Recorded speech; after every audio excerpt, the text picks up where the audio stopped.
You will die, I will die, everyone will die, but what will happen next? No one knows. Or does they? Why did I even start researching this? We'll go through science, philosophy, religions, and in the end, I'll tell you what I believe in. Are we dying? Physically, yes, but there's something strange that scientists still can't explain. In the first minutes after cardiac arrest, the body begins to shut down. Cells lose oxygen and gradually die, but the brain behaves differently at this point. Some studies show a sharp surge in activity, like a final wave of electrical signals. It's as if the system isn't simply shutting down, but going through something more complex. It's during these moments that a phenomenon known as a near-death experience, NDE, occurs.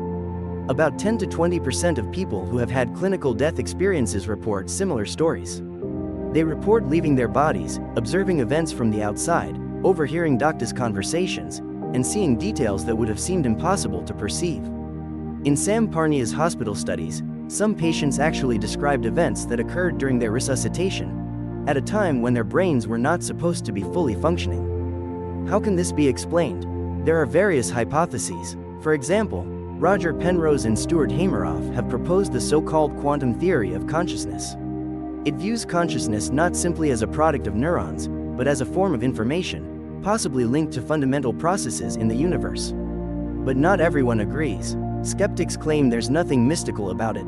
They believe near-death experiences are the result of hypoxia, a lack of oxygen in the brain, as well as the release of chemicals, including DMT, which can cause vivid and realistic hallucinations. And the truth is, science currently has no definitive answer.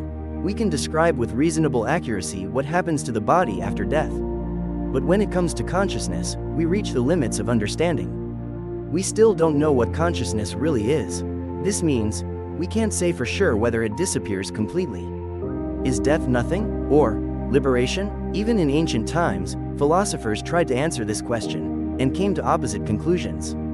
Epicurus argued that fearing death is pointless. His idea is simple: where we are, there is no death. Where death is, there are no us. Death, in his view, cannot harm us. Because when it comes, we are no longer there. Therefore, fear of it is an illusion. But Plato saw it differently. He believed that man is more than just a body. The soul is immortal, and the body is only a temporary shell. Even more, the body is a kind of prison. And then death is not the end, but liberation. Centuries later, René Descartes proposed a compromise. He divided man into two distinct substances, body and mind. The body is material, the mind is not. But if this is true, the question arises: what happens to the mind when the body ceases to exist? Modern materialism answers harshly: there is no after. Consciousness is the work of the brain. No brain, no personality. That's it. Buddhist philosophy offers a completely different perspective. Without religious assumptions, it asserts, there is no permanent self at all. What we call ourselves is a stream of sensations, thoughts, and processes. And if there is no fixed I, then who exactly should die? And in the 20th century, Martin Heidegger turned the question upside down. He said, what matters isn't what happens after death. What matters is what happens before it. Awareness of one's own finitude makes life real, sharp, authentic, because time is limited. And then the question changes. Not what comes after, but what are you doing now, knowing this will end? If you accept death as a fact, life ceases to be an endless rehearsal. The illusion of later disappears. You begin to value time. Say important things immediately, do them now, and perhaps this is the only thing you can truly know about death. It gives meaning to life. 5 billion people believe there's something after death. Why? It's not just one culture. It's not just one religion. It's almost the entire world. Christianity embraces the idea of the resurrection of the body, heaven, hell, and purgatory. It's a picture of justice ultimately being restored, where suffering has meaning, where evil is punished and good is rewarded. And this provides comfort, because death ceases to be the end. Islam has the concept of barzakh, an intermediate state between death and the day of judgment. Afterward comes Jannah, paradise, a place of peace and reward. Here, too, there is structure, meaning, and continuity. Death is a transition, not an end. In Hinduism and Buddhism, the idea is even deeper. Reincarnation. Life is a cycle. Consciousness or the flow of experiences does not disappear, but is reborn again and again, until it achieves liberation. Judaism takes a more restrained approach.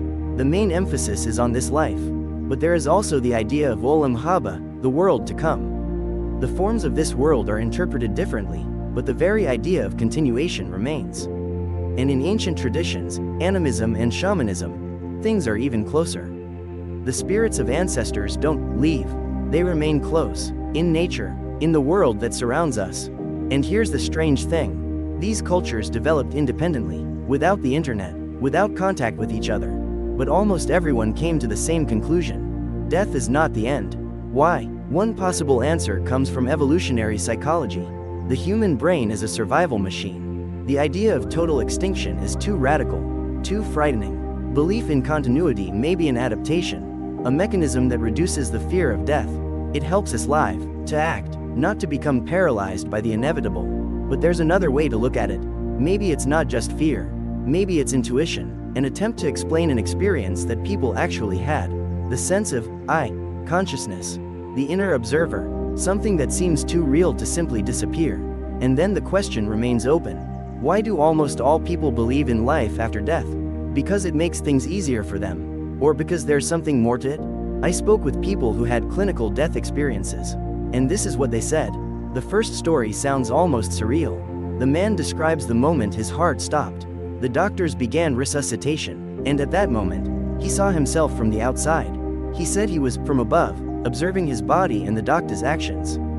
Later, he was able to describe details, the position of people, their movements, even individual phrases. The problem is, at that moment, his brain wasn't supposed to be fully processing the information. And yet, the memories remained. The second story isn't about what the man saw, but about what changed afterward. He had a near-death experience, and completely lost his fear of death. In his words, it was something calm. No panic, no pain. After that, his life changed. He stopped procrastinating. He started saying what he really thought. He became less afraid of risk. It was as if the realization of the end liberated him. Psychologists look at it from a different perspective. According to terror management theory, developed by Ernest Becker, the fear of death influences us much more powerfully than it seems. It's hidden, but it shapes many decisions. Why do we strive for status? Why do we want to leave a mark? Why do we fear losing control? We structure our lives so as not to think about its end. But what if we look directly at it? There's a simple practice that comes from Stoic philosophy, memento mori. Remember death, not as something frightening, but as a fact. Try asking yourself, if you had a limited amount of time left, what would you change right now? What would cease to matter? And what, on the contrary, would become most important? It's interesting that people on their deathbeds rarely talk about money or status. In palliative care studies, doctors note recurring themes. People regret not spending enough time with loved ones, that they didn't live their lives, that they were afraid too often. And almost no one says, I regret not working enough. And that's what it all comes down to. Death isn't just the end. It's a frame that makes life visible. It removes the unnecessary, and leaves behind what's essential. The question isn't what happens afterward. The question is, how you live while you have time. I don't know what happens after death. And, frankly, nobody does. But I've realized one thing. Thinking about it isn't scary. This is important, because this is where an honest conversation with yourself begins. Without illusions, without distractions.